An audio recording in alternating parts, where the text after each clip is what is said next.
베트남을 이끄는 김상식 감독이 모두가 절대 불가능할 것이라고 여겼던 경기에서 기적같은 승리를 또다시 일구어내자 베트남 축구 역사상 전례가 없는 초유의 상황에 베트남 현지 축구 팬들은 그야말로 난리가 난 상황입니다.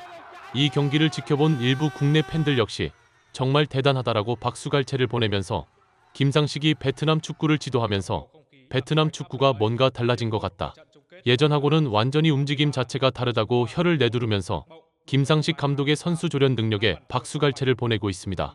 일부 전문가들 역시 이번 경기는 그야말로 기적이라고 해도 과언이 아닐 정도라고 말하면서 선제골이 터질 때 장면을 자세히 보면 김상식 감독이 베트남 선수들을 훈련시킬 때 특별한 비밀이 있다는 것을 알 수 있다고 설명해 많은 팬들의 궁금증을 자아냈습니다. 이날 경기에서 터진 기적의 결승골에 숨겨진 김상식 감독의 특별한 훈련법, 더 풋볼이 자세히 알아보겠습니다.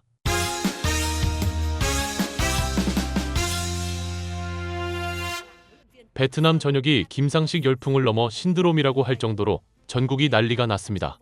베트남을 이끄는 김상식 감독이 베트남 축구 역사상 전례가 없는 기적을 써내려가면서 적은 실점으로 지기만 해도 다행이라고 여겼던 피파 랭킹에서 무려 60계단이나 차이가 나는 사우디를 잡아내는 파란을 또 다시 일으키자 베트남은 기적같은 승리에 수많은 인파가 길거리로 뛰쳐나와 도시 전체가 마비된 상황입니다.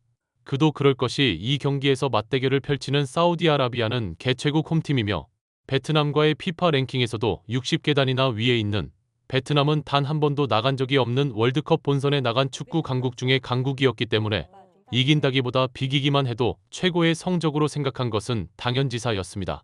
하지만 베트남은 사우디를 철저하게 수비로 묶고 위협적인 선수비 후역습의 실리축구를 구사하며 사우디의 간담을 서늘케 했는데요. 전반전을 0대0으로 마친 베트남은 후반전 들어 사우디를 무너뜨리기 위해 자신들을 얕잡아보는 사우디를 침몰시키기 위해 높은 위치에서 변칙적인 압박을 가하기 시작합니다. 결국 후반 68분경 상대의 공을 빼앗아 왼쪽을 돌파해 들어간 베트남은 거의 각이 없는 상황에서 슈팅, 이것이 상대 골망을 가르며 믿을 수 없는 선제골을 만들어냅니다. 이 장면을 본 현지의 베트남 팬들은 그야말로 미쳐 날뛰며 믿을 수 없는 선제골에 난리가 났습니다.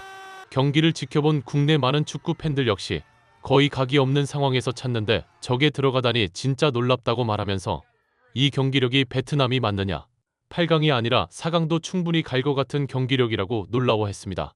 몇몇 전문가들 역시 기술적으로는 굉장히 어려운 슈팅이었지만 정신력이 이 골을 만들어냈다고 해도 과언이 아니다라고 말하면서 경기에 집중하는 집중력과 반드시 이기고야 말겠다는 투지가 이 상황을 만든 것이라고 설명했습니다. 공이 중앙에서 혼전 상황일 때 사우디 선수가 뒤로 헤딩 패스를 하는 상황이라고 말하면서 이때 여기에 있는 베트남 선수는 사우디 선수가 뒤로 백패스를 할 것을 알고 미리 스타트를 끊으면서 상대를 압박한다고 말했습니다.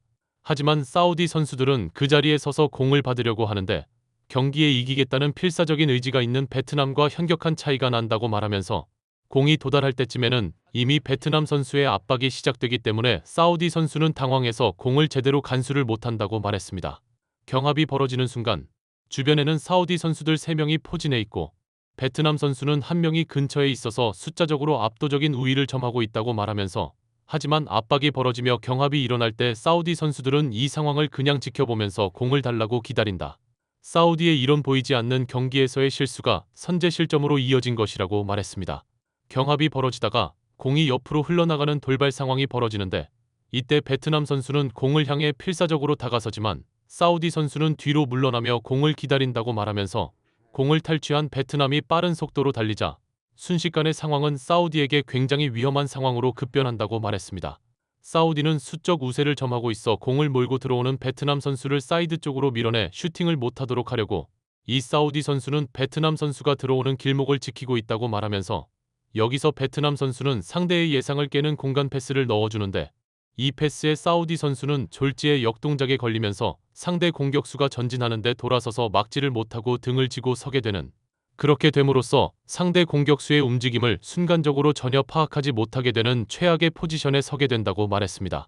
이 상황을 알아챈 베트남 공격수는 상대 수비수의 등 뒤쪽으로 또다시 공을 치고 들어가면서 상대 수비수를 또다시 역동작에 걸리게 하면서 완전히 스피드로 따돌린다고 말하면서 굉장히 지능적이면서 창의적인 이 플레이를 사우디 선수들을 상대로 자신있게 펼친다는 게 베트남이 완전히 달라졌다는 것이라고 말했습니다. 공을 치고 들어가면서 슈팅을 하려는 순간을 보면 완전히 사각이기 때문에 슈팅각이 없다고 말하면서 게다가 상대 수비수들이 오른쪽에서 막으려고 달려들기 때문에 블록을 피하려면 왼발로 슈팅을 하는 수밖에 없다. 더욱 각이 없어지는 상황에서 유일한 슈팅길은 상대 골키퍼의 다리 사이나 머리 위쪽인데 현재 상황에서는 거의 그런 슈팅을 할 수 없다고 말해 팬들을 어리둥절하게 만들었습니다.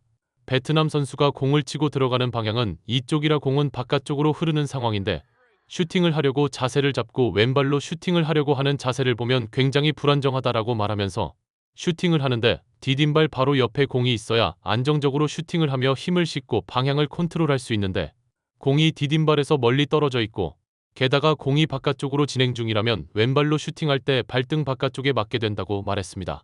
그런데 이 선수가 슈팅하는 순간 발등으로 차는 게 아니라 발 안쪽으로 슈팅해 이것을 골대 안으로 넣는 것과 동시에 상대 골키퍼 머리 위쪽으로 띄워차 골로 만들어냈다고 말하면서 이 마지막 선택은 기술적으로 뛰어나기도 했지만 절대 포기하지 않는 정신을 김상식이 선수들에게 주입했기 때문이라고 말했습니다.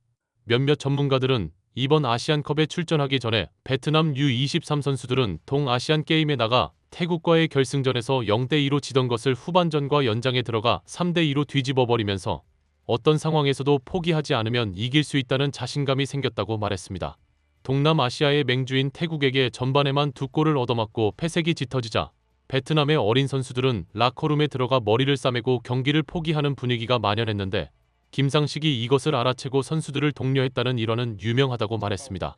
3대2 기적의 역전승을 거둔 후 김상식 감독은 언론과의 인터뷰에서 2골을 먹고 전반전이 끝난 후 라커룸에 들어갔다니 선수들이 모두 졌다는 표정으로 앉아있는 걸 봤다고 말하면서 선수들에게 아직 후반전이 남았고 우리가 준비한 플레이를 한다면 충분히 뒤집을 수 있다고 말했는데 선수들이 잘 따라와 줬다고 말했습니다.